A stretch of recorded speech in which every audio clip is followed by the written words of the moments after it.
Un mémorial au cimetière de Madreć en l'hommage de 9 soldats polonais pour que leurs descendants et descendantes se souviennent. Alexander Hanke en fait partie. C'est seulement quand j'ai été un peu plus âgé que j'ai appris le destin de mon père. Quand il était jeune, il a dû quitter sa patrie et continuer sa vie dans un pays étranger. 13 000 soldats ont traversé la frontière suisse en quittant l'Allemagne pendant la Deuxième Guerre mondiale.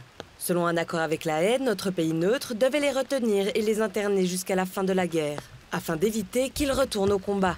9 d'entre eux sont morts naturellement pendant leur internement et ont été enterrés au cimetière de Madreć. L'ambassadrice de Pologne s'est rendue à Bienne pour leur rendre hommage. On ne s'en souvient pas à cause de l'histoire, mais pour l'avenir. Cela signifie que l'histoire doit servir pour l'avenir. Et ici, les Polonais, pour qui la Suisse a ouvert ses portes et son cœur, ils ont construit un pont de l'amitié et de la collaboration.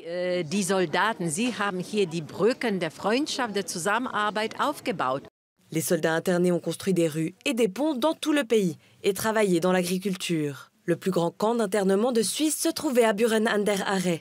Ce n'était pas un camp de loisirs, ils étaient internés, ils étaient dans un camp surveillé par les soldats de l'armée suisse. Malgré une interdiction de mariage pour les internés, il y a tout de même eu l'une ou l'autre histoire d'amour. Beaucoup de Polonais sont restés en Suisse après la fin de la guerre.